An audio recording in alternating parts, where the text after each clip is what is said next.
Good morning. Good morning. How are you, Alyson? I'm great, thank you. I am so excited to be doing this interview with you today. Well, I'm flattered that you asked me. Thank you, thank you. I don't even know where to begin. You have so much to offer. You're a therapist, you're a parenting coach, you're on so many multiple media channels, and your podcast is amazing. Here we are, to learn and to be better parents. Yes, and knowing that we're probably already good enough parents if we would just cut ourselves some slack and have some compassion. We generally speaking, we are parenting better than we ever have if you look back at it historically. I think sometimes we get a little stuck in the weeds and we don't stand back and take some perspective. Yeah, the kids are doing okay. I know I think that's what the best thing is, like, if they're healthy and they're home and everything is, good. I think and if you see them progressing, right? Like, it's never going to be this way. There will always be this and this and this, right? It's true. Development is not linear. And, I was actually just listening to a podcast this morning, and they were reminding us that when Darwin was talking about his theories of evolution, he was saying it was misinterpreted that we talked about the survival of the fittest. And he really meant to fit in. He meant that if we're going to really survive, we have to be adaptable. And if 2020 has taught us anything, we have had to be adaptable. We can't do things the old way. And rather than getting upset about that, it's about facing the current life challenges and trusting ourselves to know that we can learn and grow and adapt and do things differently, and to not be so rigid in our thinking about how it should look and how it should be. And that hopefully just sort of frees us up to be more resourceful. Yeah, and it's all about change, right? It's all about change. And it's all about being better than the previous moment. So I think, if as long as people are open to change, I think you can progress well. And we say that to kids all the time, don't we? We want to learn from our mistakes, and we don't always take that advice ourselves. It's not about right and wrong parenting. It's about effective parenting and trying things on. And was it effective? Did it get the results we want? If it didn't, let's try something else. And so we can't do it perfectly. We have to bump along, stumble along. And just when we get something figured out, then they grow and change, and they're in a different stage and phase of life. Then we got to start all over again. So in our household, we have a 19-year-old, we have 15 and 16 years old, and then we have a 10-year-old. So we're going through every stage of life. So there was one point in our lives when we were raising the kids, we just grouped them all together in one group. So it's like everybody's eating at one time and sleeping at one time and showering on, certain days. And so everything was so structured. And then one day I realized this is not working, because our older one had transitioned. So can we can you talk a little bit about transitioning from, from one phase of the children's life to the other, and how we need to adjust our parenting style?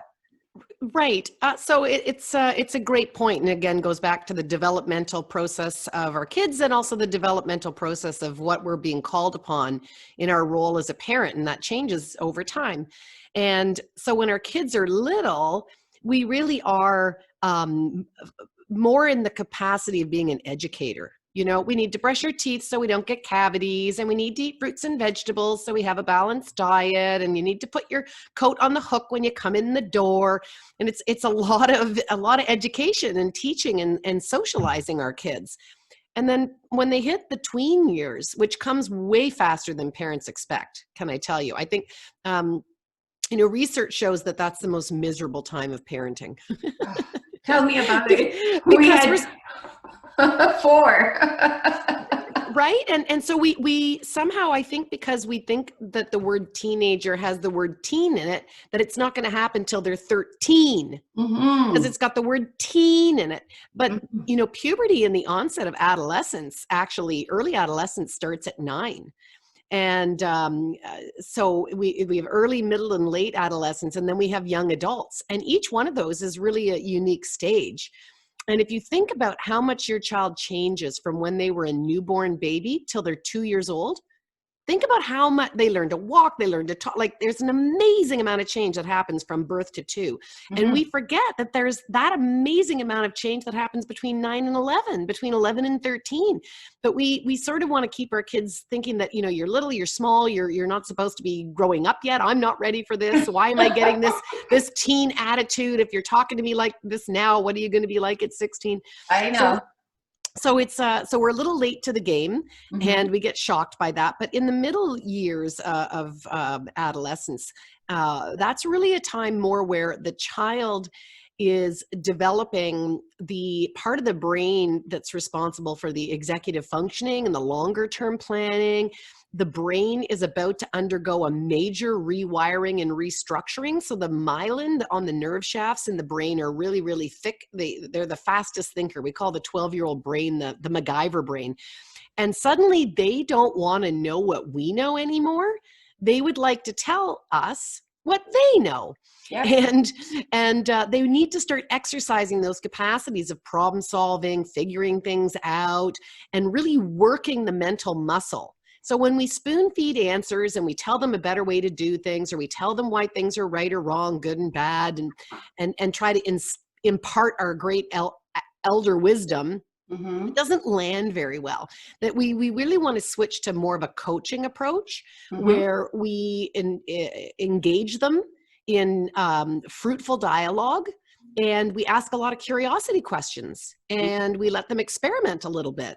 So what do you think would happen if you didn't get enough sleep?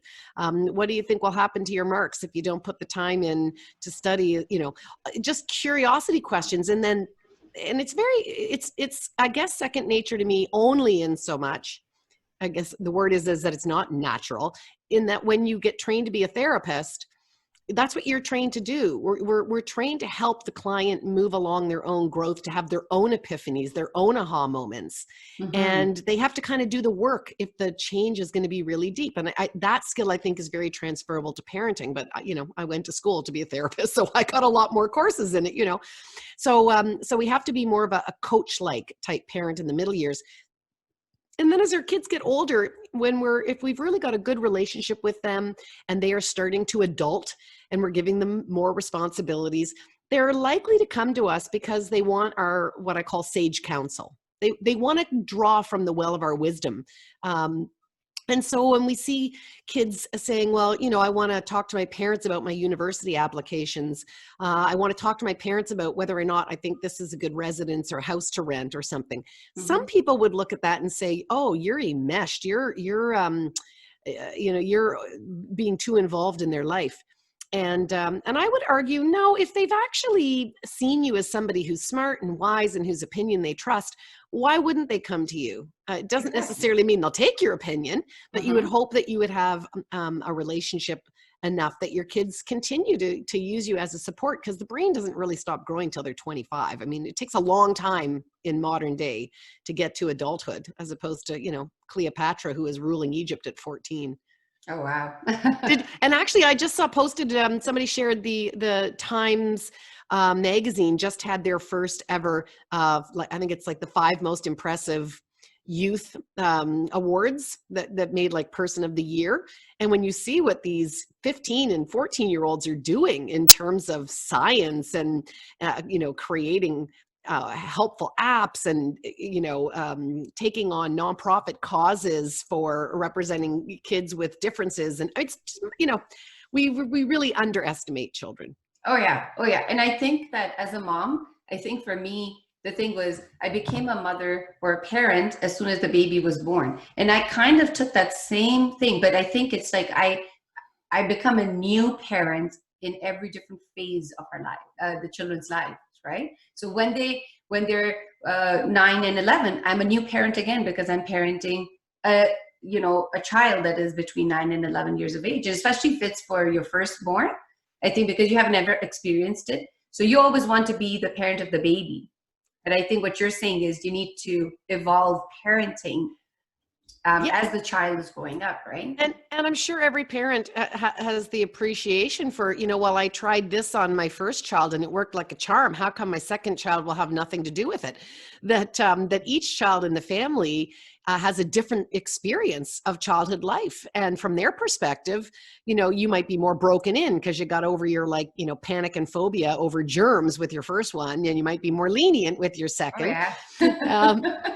Have different expectations for different kids. And of course they have different temperaments and personalities as they shape themselves in the family. So we can't it's not cookie cutter. It's not a science. It's the combination of an art and a science. Exactly. And I think while it's a little bit harder, like I can say, for parents to put on different hats, right? When you're dealing with different kids. So having a house with, 5 children, I can go from being firm with one of them to the next second, you have to show that love and empathy to the other one. And then you have to be disciplinarian to the other one. And so you're wearing too many hats and it can be challenging. And so, we need to give ourselves a little bit of a break as well. And not everything is going to be as planned, and, you have to go with the flow type of thing.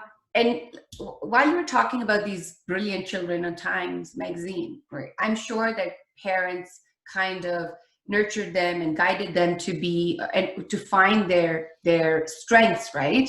So, what is when you're encouraging your child to do better? What's that fine line, or pushing them over?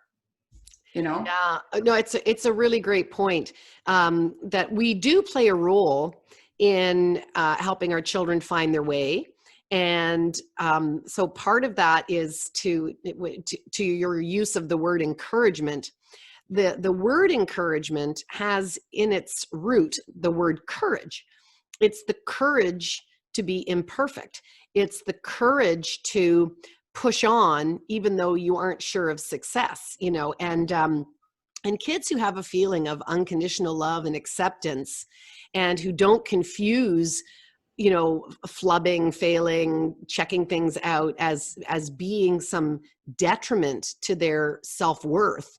Mm-hmm. Those kids have a strong internal sense of their personal value. And from that position of courage, then they can go out and try things. You can't grow and try new things with, you can't do everything perfectly immediately. And so to feel that sense of strong love and acceptance, and the pushing part is more about, when we give encouragement to kids, and we say, well, look, we'll see, we'll try, you've done it before, or I believe in you. Kids really look to you and say, well, they wouldn't put me in harm's way. Maybe if they think I can do it, maybe I can. And I think for those parents that had those amazing kids in the magazine, likely they showed some interest, and the parent followed the parent followed the child's interest, or maybe modeled the interest. And where we see kids really engaging, that's where we want to be able to create opportunities. And I think to give them a multitude of experiences, because, for example, you might have a child who's really artistic, but if you never had pen and paper and crayons in your house, how would they know? Or if you didn't sign them up for an art class, how would they know? If they never tried different sports or different types of literature, or, so I think a lot of it is exposure until you find that thing that's kind of sticky and intriguing, and then going with that, making resources and taking an interest in what they're interested in. There's a lot of kids who really like gaming, and parents hold it as a low value, and they think it's bad, like the boob tube or something. And for all we know, these kids could grow up to be coders and other things. So I think we have to be non-judgmental in the things that engage our kids. Yeah I mean, in our household, we I think we pay a lot of attention to how much screen time there is and everything. But these days with COVID, I mean, everything's out the door. Yeah. Only because of the fact that, I mean, there's a lot of screen time happening. Tons for everybody. For you and me. For you and me, because we can't do it in real life. I mean, I wish we could do this, sipping coffee, sitting on a couch together. That would have been awesome. But, So the screen time is there, and there's no other way around it. But then just being more mindful about, okay, we need to put the device away, and we need to sit and talk or engage, or little things like that. But of course, gaming is another one. Like now with winter around the corner, or well, it's almost here. You can't be outside that much. So what are the kids going to do? They're not going to school full time. They cannot go socialize. They cannot play sports. So. Yeah. So to your point, we have to have balance. And because the design of technology uses neuroscience to keep you engaged, it's why, the YouTube videos, the next one auto starts, or if you watch Netflix, the next episode starts and they hook you. And just when you thought you were going to like turn it off and go to bed, they leave it with the big cliffhanger and you're like, oh, I'll just watch one more.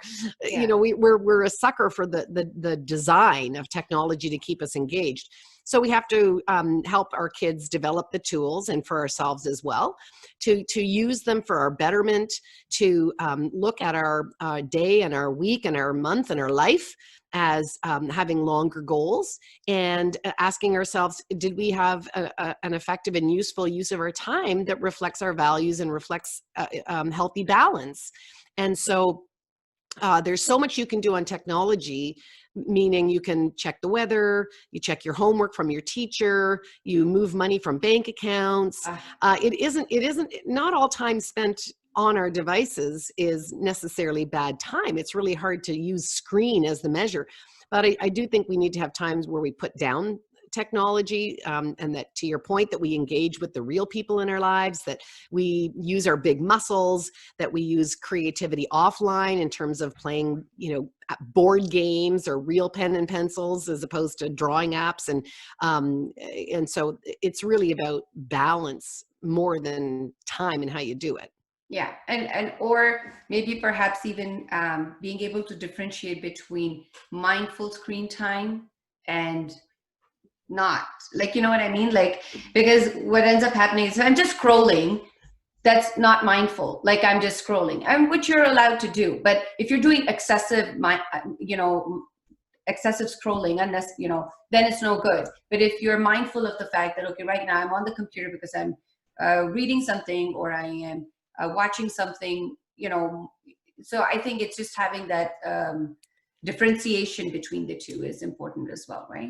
Right. And we do now, they have tracking apps that will allow you to look at how much time you spent on each different thing. So there's an awareness piece that we might not even be aware of, adults and children alike, where, you look at your overall time for the day and you realize, wow, I gave 3 hours of my life to Candy Crush. Is that really how I'd never get that time back? And so I think being aware of that, and to your point, they're active versus passive, entertainment versus educative, versus daily functioning, all those things. It's really what you're doing online. It's not how, yes. Yeah. Yeah, absolutely. So I want to touch a little bit about trust and boundaries in teens. Right. So our older one went away to university last year. She's home now. But when she was leaving, I think there was a little bit of a tug of war about, trust and security. Like, as a parent, my first thing is, are you safe? Right. And if you're coming home late, and then the teenager is like kind of, fighting their way out of it. So what would you say to parents about that? And especially to parents whose children are away right now. It's a holiday season as well. And, there's a lot of emotions and everything. So what would you have to say about that today?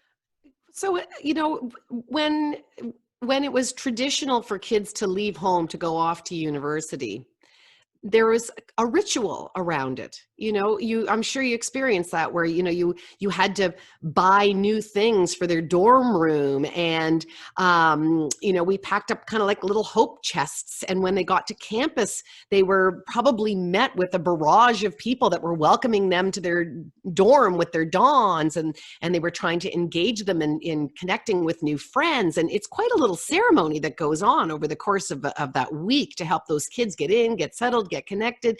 And you really do feel like you've launched them. And I think it's important that we have traditions that mark transitions in life. Different cultures do them in different ways. You hear about in tribal communities where when you become a man, you might do a walkabout, and then when you leave as a child and you come back as a man, and the community all celebrates you, and people have communion and different passages of rites to mark these phases of your life. And it's been very strange with COVID, because for those kids that were supposed to have graduation in the spring, that got canceled. They didn't have prom. They didn't have graduation. A lot of them didn't go off to campuses. The dorms were closed and they stayed at home. And we didn't really mark that transition very well, which I think is important for parents and important for kids, because we're really trying to see them with fresh eyes. And we're trying to reestablish a different relationship with our young adults. And so when we send them off, it is as hard for parents as it is for kids. I've certainly worked with a bunch of universities where they've said that one of their major problems is not the intellect of the students coming on board. The marks and the requirements for getting into these academic institutions is probably higher than it's ever been. More competitive. There's really, really smart kids, but then they're dropping out. They can't, the dropout rate in first year comes a lot from kids who have not been adequately prepared for just handling life outside of home, you know?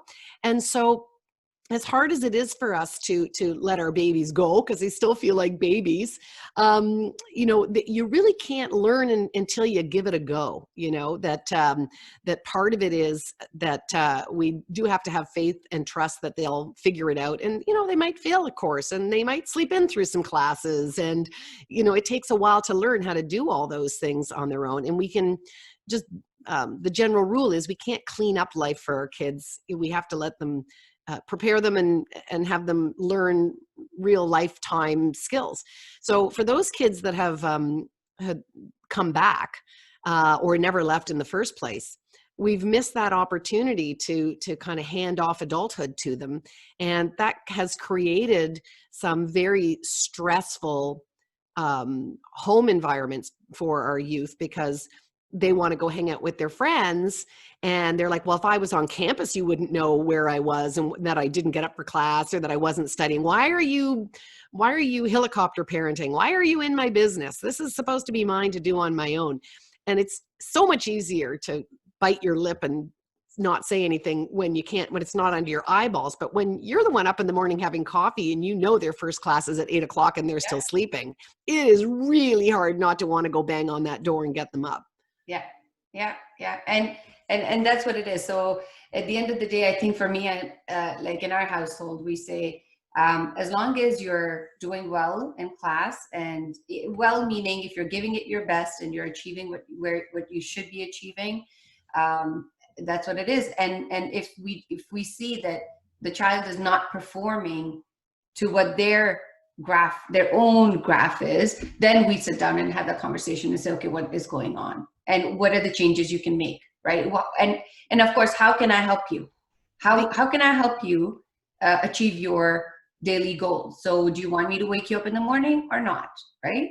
Yeah, that's a wonderful way of phrasing it, where you're taking your appropriate role, where so a metaphor I use, or an analogy I use, is when they were little, we drove the airplane. We were the captain, right? Yeah. And we were piloting the journey and making sure they were safe.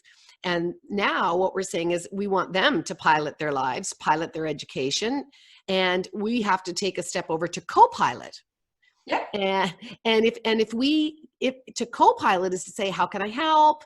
Do you need me? What would be useful? Let me tell you what I'm seeing and noticing.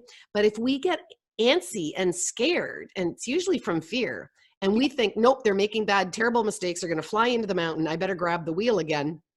Your child is likely to hit the ejector button and just eject you from the seat. And that means if you're not on the journey with them, then we lose all ability to try to be helpful. So when you pose the question the way you did, what are your goals? How do you feel about it? Are you happy with how you're performing? And to let them do some self-reflection on that, and then to say, I'm here if you need me. I think first year is also, like, again, a lot of learning. It's not just, there are certain transition grades that are just harder than others. Like going from kindergarten, where it's play-based learning, to grade 1, where you sit in desks and it's a lot of rote.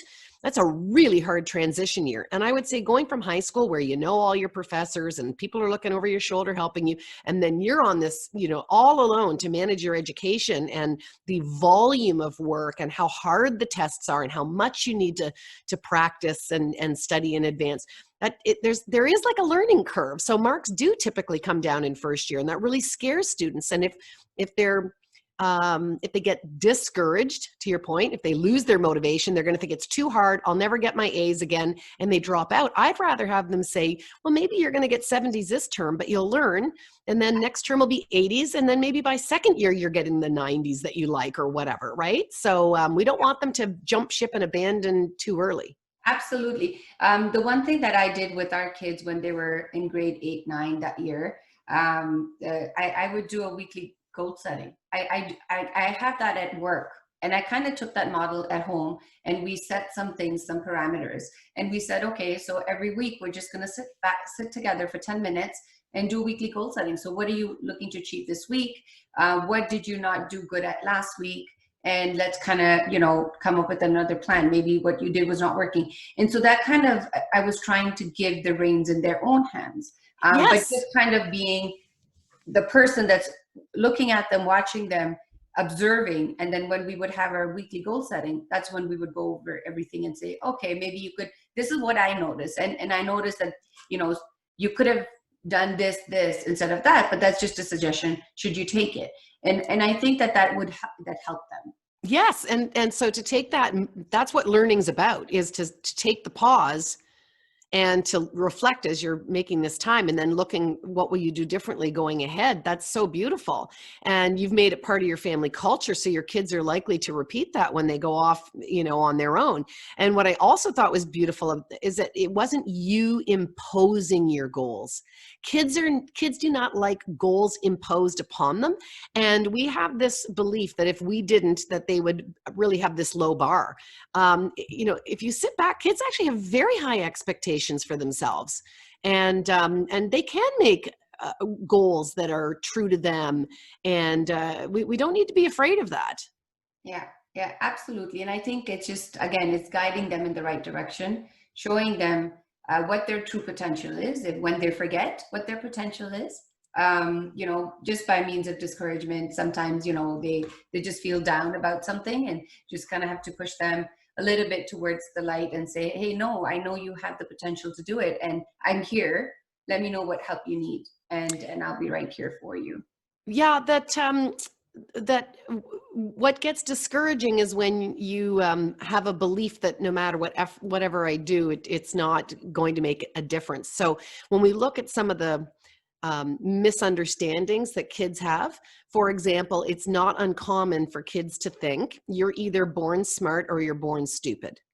They think it's a genetic thing, and that they just didn't get the gift. And so they don't connect that increased effort gives increased output.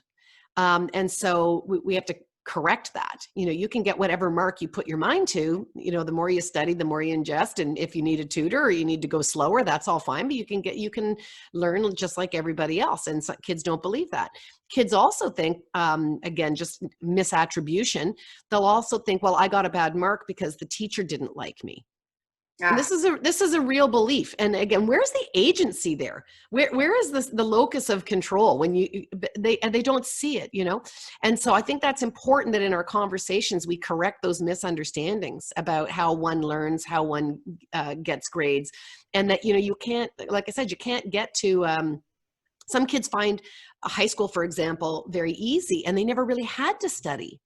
And so when they get to university and the workload gets harder and they bring in their first B, they get really frightened. And it's like, oh, I never really had to apply myself. At some point, some kids get that in grade 4, some kids get that in grade 9. Some people don't get it till university. But at some point, the it comes easy to me is going to hit its maximum.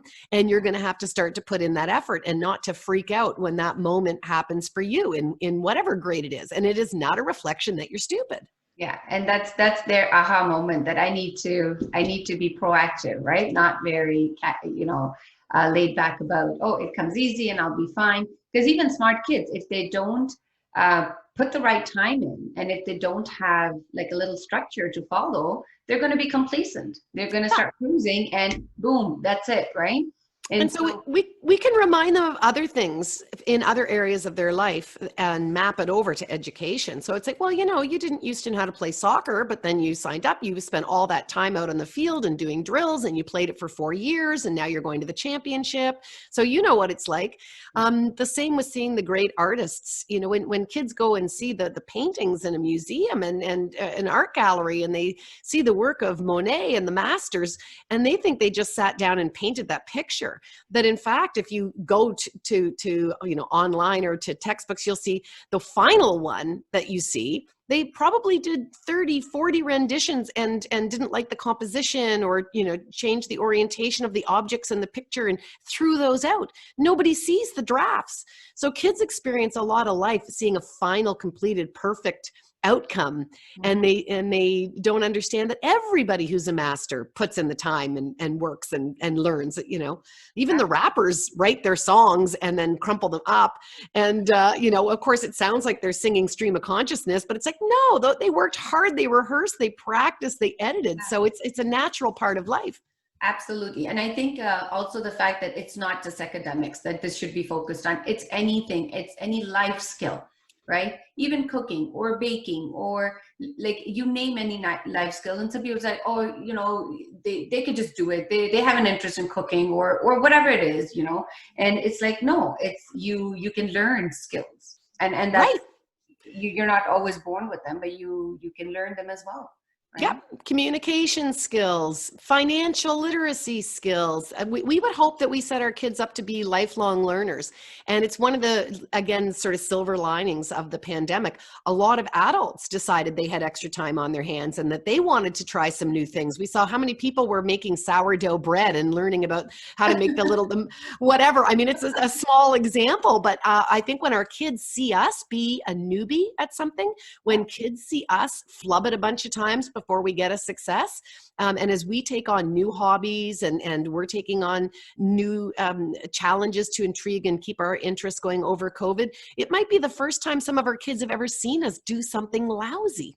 Yeah, it's a good thing to do.